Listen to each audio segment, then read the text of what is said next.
Gabby, why did you do it? Why did you leave us? Leave me. I was supposed to protect you. I cannot bear this world without you. I see things, Gabby. Things that can't be true. The tragedies in our lives often come back to haunt us in the most surprising ways.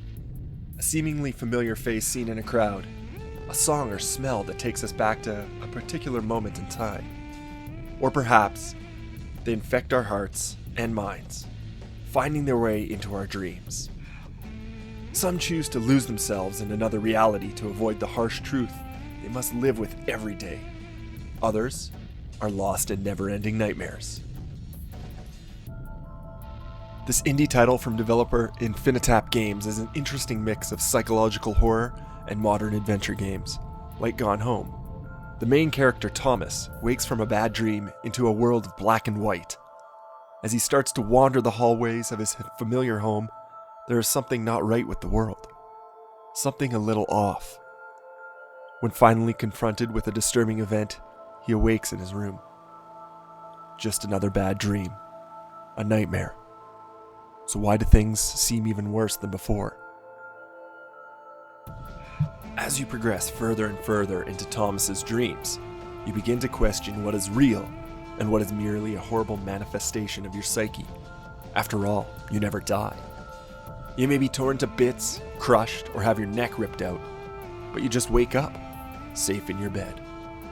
But those horrors are still out there, waiting for you to face them. In a seemingly endless number of hallways and rooms, you will start to piece together some of the events that have happened in Thomas's life. Depending on some of the choices you make in the game, you will end up at one of 3 different endings. Each of these endings paints the world and the events depicted previously in a different way, and there's no indication as to which one is real and which is the truth.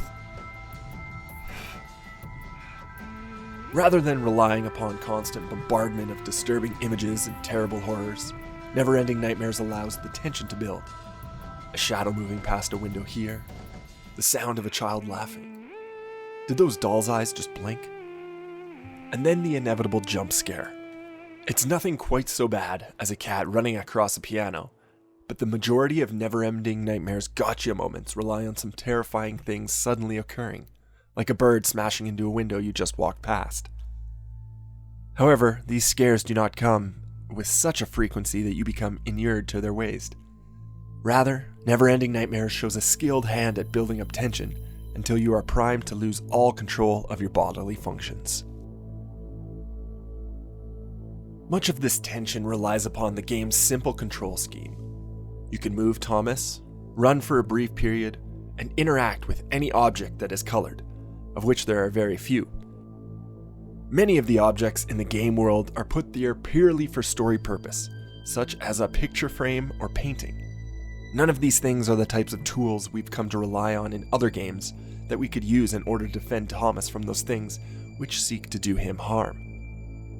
When you're finally confronted with a monster, you can do little but run and hide.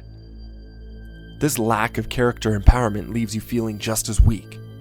When things start going bad, you can either run or just watch it happen. You can't fight back.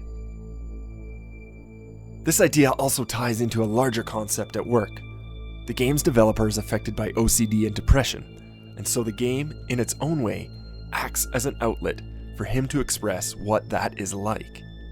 The endless hallways that you walk down, and in some cases, the repetition of behavior in which you engage in order to progress through the game feels like a nod to the obsessive-compulsive side of the equation. There are depictions of things like self-harm and suicide that would certainly point to depression, but there's more there. The lack of empowerment. Depression often comes with those moments where it just feels like no matter what you do, things don't matter. That you are utterly helpless to stop yourself from doing something you know is harmful. Neverending Nightmares may not be the most deft at conveying these concepts, but they are most certainly at work behind the scenes. My time with Neverending Nightmares was a mix of wondering what the next scare would be, and how this was at all a metaphor for depression and mental illness. I didn't get it.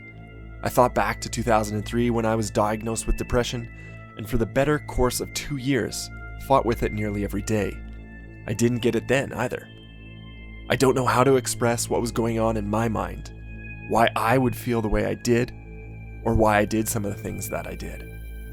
When I finally got it under control and found a way to manage things better, I got it. I could better see and understand what was happening. A few days after playing Neverending Nightmares, I got it too. Neverending Nightmares is the kind of horror game that seeks to do something beyond giving you a good scare. It seeks to convey the horrors of a mind grappling with the world around it. It is a specific horror to which I can relate, as can many others. It's a broader horror to which we can all relate at some point in our lives. It is a horror that comes from being alive. After all, not all nightmares end when we wake from our dreams.